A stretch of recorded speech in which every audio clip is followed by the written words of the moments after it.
¿Cómo funciona la máquina de la economía en 30 minutos? La economía funciona como una simple máquina. Sin embargo, muchos no la entienden o no concuerdan en cómo funciona. Y eso ha llevado a mucho sufrimiento económico en vano. Siento una profunda obligación de compartir mi plantilla económica, sencilla pero práctica. Aunque no es convencional, me ayudó a predecir y eludir la crisis financiera mundial. Y me sirve bien ya hace más de 30 años. Comencemos. Aunque la economía puede parecer compleja, funciona en forma simple y mecánica. Consta de unas pocas piezas simples y muchas transacciones simples que se repiten una y otra vez innumerables veces. Estas transacciones son impulsadas más que nada por la naturaleza humana y crean tres fuerzas principales que mueven la economía. 1. Incremento de la productividad. 2. El ciclo de deudas a corto plazo. 3. El ciclo de deudas a largo plazo. Veremos estas tres fuerzas y cómo al superponerlas una a la otra, creamos una buena plantilla para seguir los movimientos económicos y comprender qué está ocurriendo. Comencemos por la parte más simple de la economía. Transacciones. Una economía es simplemente la suma de las transacciones que la componen. Y una transacción es algo muy sencillo. Todo el tiempo hacemos transacciones. Cada vez que compramos algo, creamos una transacción. Cada transacción consiste en un comprador que canjea dinero o crédito a un vendedor por mercancías, servicios o activos financieros. El crédito se gasta como el dinero. De modo que sumando el dinero gastado al crédito gastado, sabemos el gasto total. El gasto total impulsa la economía. Si dividimos la suma gastada por la cantidad vendida, obtenemos el precio. Y eso es todo. Esto es una transacción. Es el pilar de la máquina de la economía. Los ciclos y fuerzas de una economía son impulsados por transacciones. Así que si entendemos las transacciones, entendemos toda la economía. Un mercado consta de todos los compradores y todos los vendedores que realizan transacciones con lo mismo. Por ejemplo, hay un mercado del trigo, un mercado de coches, un mercado de valores y mercados para millones de cosas. Una economía consta de todas las transacciones en todos sus mercados. Si sumamos el total de gastos y la cantidad total vendida en todos los mercados, tenemos todo lo que necesitamos saber para entender la economía. Es así de simple. Las personas, empresas, bancos y gobiernos, todos participan en transacciones como describí anteriormente. Canjean dinero y crédito por mercancías, servicios y activos financieros. El mayor comprador y vendedor es el gobierno, compuesto por dos partes importantes. Un gobierno central que recauda impuestos y gasta dinero, y un banco central, que es diferente de otros compradores y vendedores porque controla la cantidad de dinero y de crédito en la economía.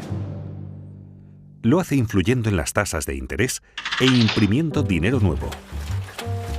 Por estas razones, como veremos, el Banco Central es un actor importante en el flujo del crédito.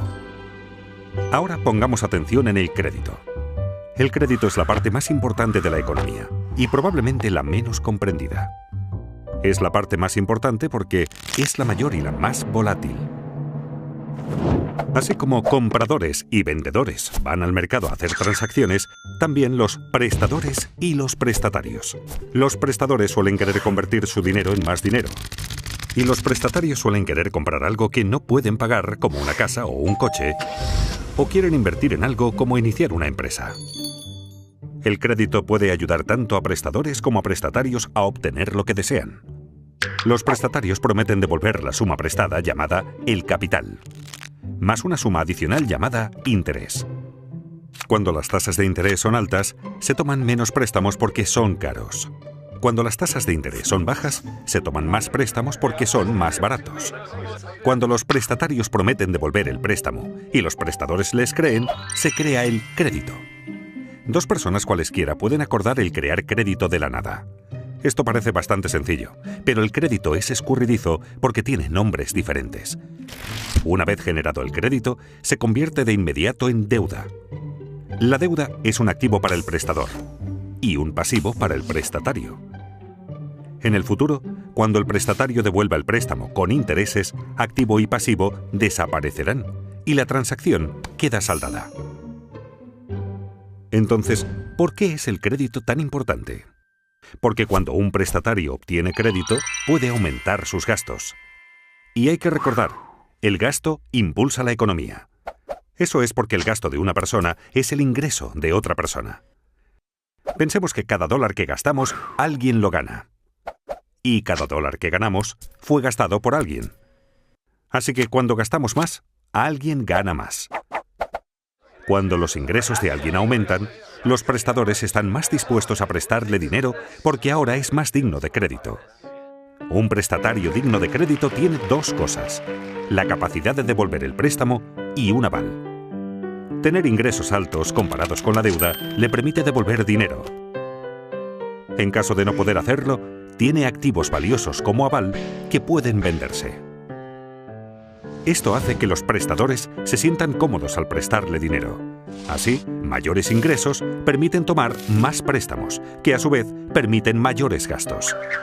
Y como los gastos de una persona son los ingresos de otra, esto lleva a más préstamos y así sucesivamente. Esta conducta se realimenta y conduce al crecimiento económico. Y por eso tenemos ciclos. En una transacción hay que dar algo para obtener algo. Y cuánto obtenemos depende de cuánto producimos. Con el tiempo aprendemos y esos conocimientos acumulados elevan los niveles de vida. A esto lo llamamos crecimiento de la productividad. Quienes son creativos y trabajan duro aumentan su productividad y sus niveles de vida con mayor rapidez que aquellos complacientes y perezosos. Aunque no necesariamente a corto plazo. La productividad cuenta más a largo plazo. El crédito a corto plazo. Esto es porque el crecimiento de la productividad no fluctúa mucho, así que no es un propulsor importante de los vaivenes económicos. La deuda sí lo es, porque al adquirirla nos permite consumir más de lo que producimos, y nos obliga a consumir menos de lo que producimos cuando la reintegramos. Los vaivenes de la deuda siguen dos grandes ciclos. Uno de entre 5 a 8 años, y el otro de entre 75 a 100 años aproximadamente. Aunque la mayoría de la gente siente los vaivenes, habitualmente no los ve como ciclos porque los ve demasiado de cerca, día a día, semana a semana. En este capítulo daremos un paso atrás para ver estas tres grandes fuerzas y cómo interactúan para crear nuestras experiencias. Vimos que los vaivenes alrededor de la línea no surgen de cuánta innovación o trabajo arduo hay, sino sobre todo de cuánto crédito hay. Imaginemos por un momento una economía sin crédito. En esta economía solo puedo aumentar mis gastos si aumento mis ingresos, lo cual me exige ser más productivo y trabajar más. Una productividad mayor es el único camino hacia el crecimiento. Como mis gastos son los ingresos de otra persona, la economía crece cada vez que yo u otro cualquiera es más productivo. Si seguimos las transacciones y las mostramos, vemos una progresión como la línea de crecimiento de la productividad. Pero como tomamos préstamos, tenemos ciclos. Esto no surge de ninguna ley o reglamento, sino de la naturaleza humana y de cómo funciona el crédito. Pensemos en tomar préstamos como estirar los gastos hacia adelante. Para comprar algo que no podemos permitirnos, hay que gastar más de lo que se gana. Para ello, debemos tomar prestado de nuestro propio futuro. Así creamos un tiempo en el futuro en el que deberemos gastar menos de lo que ganamos para poder devolverlo. Muy rápidamente se asemeja a un ciclo. En esencia, cada préstamo que tomamos crea un ciclo. Esto es tan cierto para un individuo como para la economía. Por eso es tan importante entender el crédito, porque pone en marcha una serie de acontecimientos futuros, mecánicos y predecibles. Esto diferencia al crédito del dinero. El dinero es aquello con que saldamos transacciones. Cuando compramos una cerveza con efectivo, la transacción queda saldada de inmediato. En cambio, si la compramos con crédito, es como abrir una cuenta en el bar. Prometemos pagar en el futuro. Y junto al barman, creamos un activo y un pasivo. Acabamos de crear crédito de la nada. Solo más tarde, al pagar la cuenta del bar, desaparecen el activo y el pasivo. La deuda se esfuma y la transacción está saldada. En realidad, lo que la mayoría llama dinero es de hecho crédito. El total de crédito en Estados Unidos es de unos 50 millones de dólares, y el total del dinero circulante es de apenas unos 3 millones de millones. Recordemos, en una economía sin crédito, la única forma de gastar más es producir más. Pero en una economía con crédito, también podemos gastar más pidiendo préstamos. Como resultado, en una economía con crédito el gasto es mayor, permitiendo a los ingresos subir más rápido que la productividad a corto plazo, pero no a largo plazo. Ahora bien, no me malinterpreten. El crédito no es necesariamente algo malo que solo causa ciclos. Es malo cuando financia un exceso de consumo que no puede reembolsarse. Sin embargo, es bueno cuando asigna recursos con eficacia y produce ingresos que nos permiten devolver la deuda. Por ejemplo, si tomamos un préstamo para comprar una televisión grande, el aparato no genera ingresos para que devolvamos lo prestado. Pero si tomamos un préstamo para comprar un tractor, y así poder cosechar mayores cultivos y ganar más dinero, podremos devolver lo prestado y mejorar nuestro nivel de vida. En una economía con crédito, podemos seguir las transacciones y ver cómo el crédito genera crecimiento. Veamos un ejemplo. Imaginemos que ganamos $100.000 anuales y no tenemos deuda alguna. Entonces, si nos prestan $10.000, supongamos que en una tarjeta de crédito podríamos gastar $110.000, aunque en realidad solo ganamos $100.000. Como mis gastos son los ingresos de otro, alguien está ganando $110.000. La persona que está ganando $110.000 sin tener deuda alguna puede tomar prestados $11.000 y así gastar $121.000, aunque en realidad solo ganó $110.000. Sus gastos son los ingresos de otro, y siguiendo las transacciones podemos comenzar a ver cómo este proceso sigue una pauta que se refuerza a sí misma. Pero recordemos, tomar préstamos crea ciclos, y si el ciclo sube, en algún momento deberá bajar. Esto nos lleva al ciclo de deuda a corto plazo. Cuando aumenta la actividad económica vemos una expansión, la primera fase del ciclo de deudas a corto plazo. El gasto sigue creciendo y los precios comienzan a subir.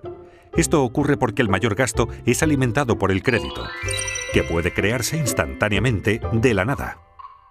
Cuando el gasto y el ingreso aumenta más rápido que la producción de bienes, los precios suben. La subida de precios se llama inflación. El Banco Central no desea demasiada inflación porque causa problemas. Al ver que los precios suben, el banco sube las tasas de interés. Con tasas de interés más altas, menos personas pueden permitirse tomar préstamos y el coste de las deudas existentes sube. Por ejemplo, suben los pagos mensuales de nuestras tarjetas de crédito. Como la gente toma menos prestado y tiene que pagar más por sus deudas, tienen menos dinero disponible para gastar y el gasto se ralentiza. Y como los gastos de una persona son los ingresos de otra, los ingresos bajan y así sucesivamente. Cuando la gente gasta menos, los precios bajan. Eso se llama deflación. La actividad económica disminuye y tenemos una recesión. Si la recesión se torna demasiado grave y la inflación ya no es un problema, el Banco Central bajará las tasas de interés para que todo vuelva a remontar. Con tasas de interés bajas, los reintegros de las deudas se reducen, se toma más prestado y se gasta más, y vemos otra expansión. Como vemos, la economía funciona como una máquina. En el ciclo de deuda a corto plazo, el gasto se restringe solo por la voluntad de prestadores y prestatarios de dar y recibir crédito. Cuando el crédito se obtiene con facilidad, hay expansión económica. Cuando no se obtiene fácilmente, hay una recesión. Y atención, este ciclo es controlado en primer lugar por el Banco Central. El ciclo de deuda de corto plazo suele durar de 5 a 8 años y se repite una y otra vez durante décadas. Pero notarán que la parte inferior y la superior de cada ciclo terminan con mayor crecimiento que el ciclo anterior y con más deuda. ¿Por qué? Porque la gente lo empuja. Se inclina más a tomar préstamos y gastar que a pagar deudas. Es la naturaleza humana. Por eso mismo, a la larga, las deudas crecen más rápido que los ingresos, creando el ciclo de deudas a largo plazo. Aunque la gente está más endeudada, los prestadores dan crédito con mayor facilidad. ¿Por qué? porque todos consideran que las cosas van muy bien. La gente piensa solo en los acontecimientos recientes. ¿Y qué fue lo que ocurrió recientemente? Los ingresos subieron. Los valores de los activos suben. El mercado bursátil ruge. Es un boom. Conviene comprar mercancías, servicios y activos financieros con dinero prestado. Cuando la gente hace mucho de eso, le llamamos una burbuja. De modo que aunque las deudas hayan ido creciendo, los ingresos han crecido casi tan rápido como para compensarlas. A la relación entre deuda e ingresos la llamaré carga de la deuda. Mientras los ingresos sigan subiendo, la carga de la deuda se mantiene manejable. Simultáneamente, los valores de los activos suben vertiginosos. La gente toma préstamos gigantescos para comprar activos para inversión y hace que su precio suba aún más. La gente se siente rica. De modo que hasta con muchísima deuda acumulada, los ingresos y los activos en alza ayudan a los prestatarios a mantenerse dignos de crédito por mucho tiempo. Obviamente es algo que no puede continuar para siempre. Y no ocurre. Con las décadas, la carga de la deuda aumenta lentamente y crea reembolsos crecientes. Cuando estos reembolsos comienzan a crecer más rápido que los ingresos, obligan a la gente a recortar sus gastos. Y como los gastos de una persona son los ingresos de otra, los ingresos comienzan a bajar, lo que convierte a la gente en menos digna de crédito y reduce los préstamos tomados. Los pagos para saldar deudas continúan subiendo, haciendo que los gastos caigan más aún y el ciclo se invierta. Este es el cénit de la deuda a largo plazo. Las cargas de la deuda se han vuelto demasiado grandes. En Estados Unidos, Europa y buena parte del mundo, esto ocurrió en 2008. Ocurrió por la misma razón que en Japón en 1989 y en Estados Unidos en 1929. La economía comienza ahora a desapalancarse. En esta fase, la gente reduce el gasto, el ingreso baja, el crédito desaparece, los activos caen, los bancos sufren, las bolsas se desmoronan, las tensiones sociales aumentan y todo comienza a realimentarse en el sentido opuesto. A medida que caen los ingresos y suben los pagos por deudas, los prestatarios quedan restringidos. Ya sin derecho a crédito, sus créditos se agotan y ya no pueden tomar suficiente dinero prestado para saldar sus deudas. Desesperados, los prestatarios se ven obligados a vender activos. La fiebre de ventas inunda el mercado. Aquí es donde colapsa la bolsa. El mercado inmobiliario se hunde y a los bancos se les complican las cosas. Cuando los activos bajan de precio, bajan los valores de los avales de los prestatarios. Esto hace que los prestatarios merezcan aún menos crédito. La gente se siente pobre. El crédito desaparece rápidamente. Menos gasto, menos ingreso, menos riqueza, menos crédito, menos préstamos tomados y así sucesivamente. Es un círculo vicioso. Se asemeja a una recesión, pero la diferencia aquí es que no se pueden bajar las tasas de interés para salvar la situación. En una recesión, la baja de tasas estimula la toma de préstamos. Pero en un desapalancamiento, bajar las tasas no sirve, pues las tasas de interés ya están bajas y llegan pronto al 0%. Así que se acaba el estímulo. Las tasas de interés en Estados Unidos llegaron al 0% durante el desapalancamiento de la década de 1930 y nuevamente en 2008. La diferencia entre una recesión y un desapalancamiento es que en este, la carga de la deuda sobre los prestatarios creció demasiado y no pudo aliviarse bajando las tasas de interés. Los prestadores comprenden que deudas tan excesivas no pueden ser devueltas totalmente. Los prestatarios perdieron su capacidad de pagar y sus avales perdieron valor. Se sienten paralizados por la deuda y ya no quieren más. Los prestadores dejan de prestar. Los prestatarios dejan de tomar prestado. Pensemos en la economía como indigna de crédito. Como una persona. ¿Qué hacer entonces con el desapalancamiento? El problema es que las cargas de las deudas son muy altas y deben bajar. Hay 4 formas en que esto puede ocurrir. 1. Personas, empresas y gobiernos recortan sus gastos. 2. Se reducen las deudas mediante moratorias y reestructuras. 3. La riqueza se redistribuye de los que tienen a los que no tienen. 4. El Banco Central imprime dinero nuevo. Estas 4 formas ocurrieron en cada desapalancamiento de la historia moderna.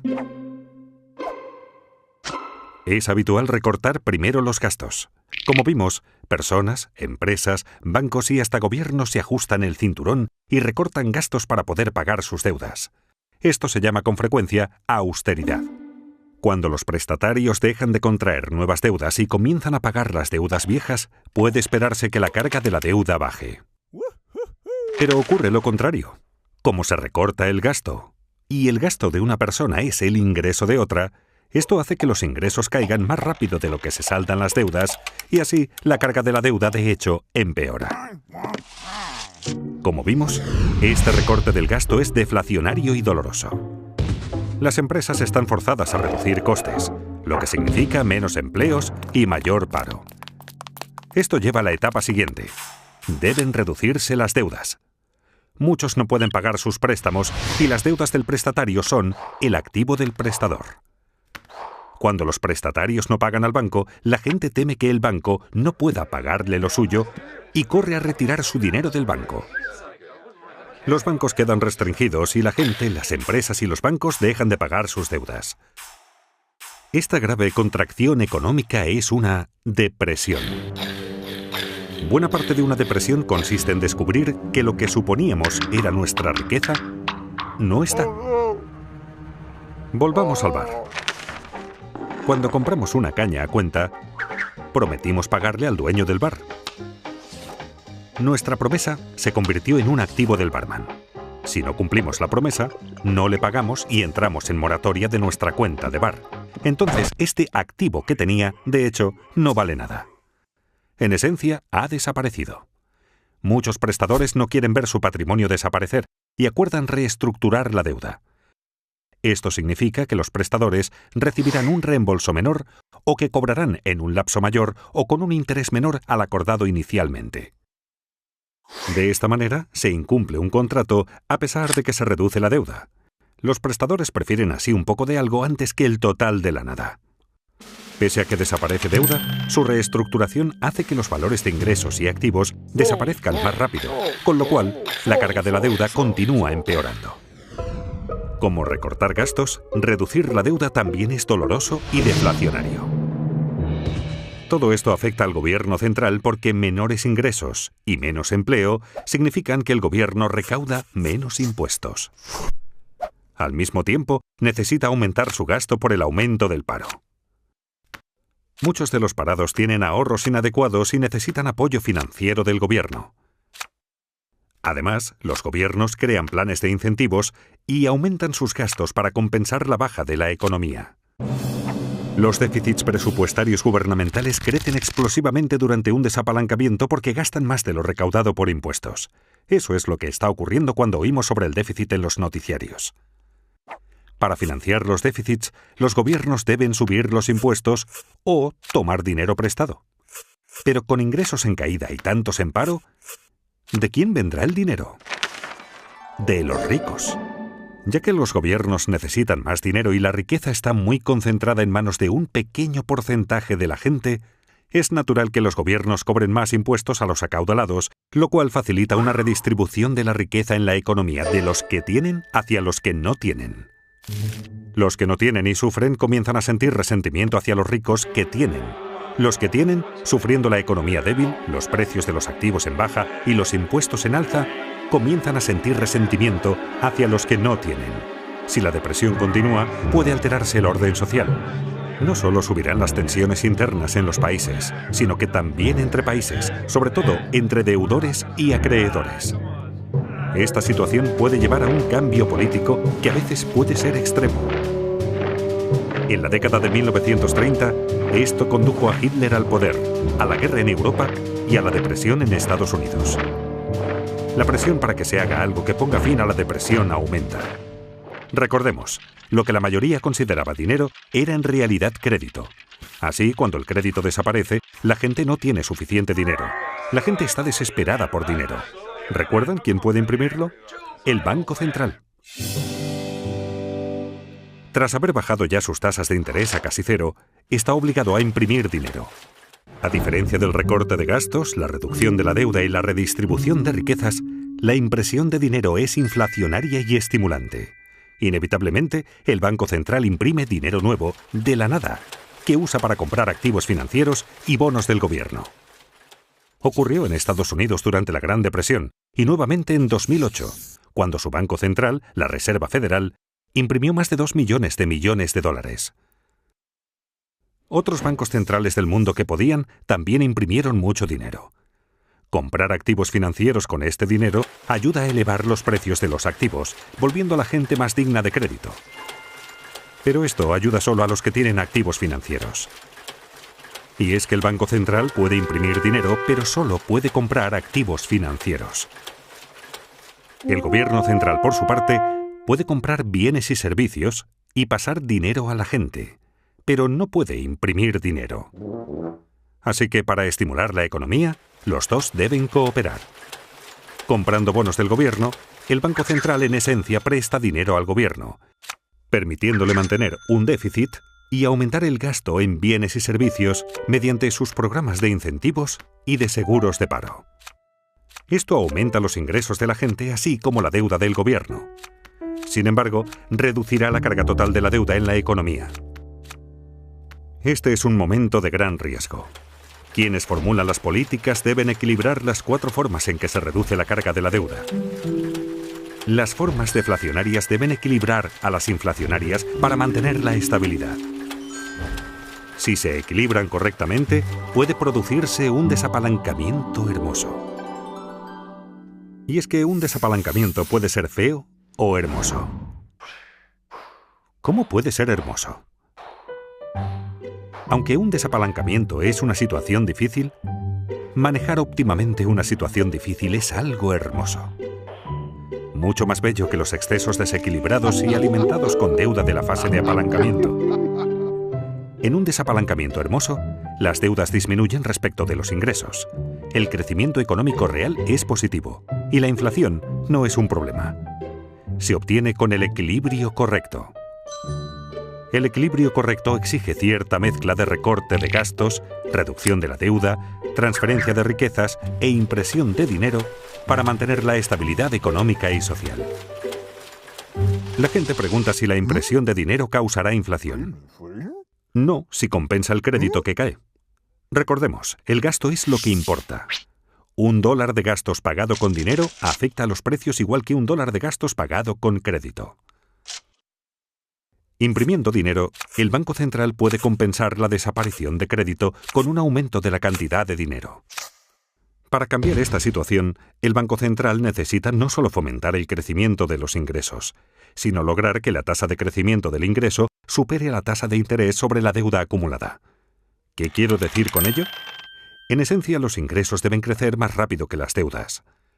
Por ejemplo, supongamos que un país en desapalancamiento tiene una relación deuda-ingreso del 100%. Esto significa que su deuda total es igual a los ingresos del país entero en un año. Pensemos ahora en la tasa de interés sobre esa deuda, digamos que del 2%. Si la deuda crece al 2% por esa tasa de interés y el ingreso crece solo al 1%, jamás se reducirá la carga de la deuda. Se necesita imprimir suficiente dinero para que la tasa de crecimiento del ingreso supere a la tasa de interés. No obstante, es fácil abusar de la impresión de dinero por ser tan fácil y porque la gente la prefiere a las alternativas. La clave es evitar imprimir demasiado dinero y provocar una inflación inaceptablemente alta, como hizo Alemania en el desapalancamiento de la década de 1920. Si los responsables logran el equilibrio correcto, un desapalancamiento no es tan dramático. El crecimiento es lento, pero las cargas de la deuda bajan. Así es un desapalancamiento hermoso. Con los ingresos en alza, los prestatarios comienzan a parecer más dignos de crédito. Y cuando esto ocurre, los prestadores vuelven a prestar. Las cargas de las deudas comienzan por fin a bajar. Al poder tomar préstamos, la gente puede gastar más. La economía comienza ahora a crecer nuevamente hacia la fase de reflación del ciclo de deudas a largo plazo. Aunque el desapalancamiento puede ser horrible si se maneja mal, cuando se maneja adecuadamente, solucionará el problema. Lleva unos 10 años o más el que las cargas bajen y la actividad económica retorne a la normalidad. Y de ahí la expresión década perdida. En conclusión, por supuesto, la economía es un poco más compleja de lo que esta plantilla sugiere. Pero superponiendo el ciclo de deuda a corto plazo al de deuda a largo plazo, y a ambos encima de la línea de crecimiento de la productividad, obtenemos un modelo razonable para ver dónde hemos estado, dónde estamos y hacia dónde es probable que vayamos. En resumen, hay 3 reglas prácticas que me gustaría que les quedaran de esta charla. La primera, que la deuda no crezca más rápido que los ingresos, porque las cargas de la deuda terminarán aplastándonos. La segunda, que los ingresos no crezcan más rápido que la productividad, porque eso nos hará no competitivos. Y la tercera, hacer todo lo posible para aumentar la productividad, pues a largo plazo es lo que más importa. Son consejos sencillos para todos, incluidos los responsables de políticas. Sorprendentemente, la mayoría de la gente, y también de los responsables de políticas, no presta atención suficiente a esto. Esta plantilla ha funcionado en mi caso, y espero que funcione en el vuestro. Muchas gracias.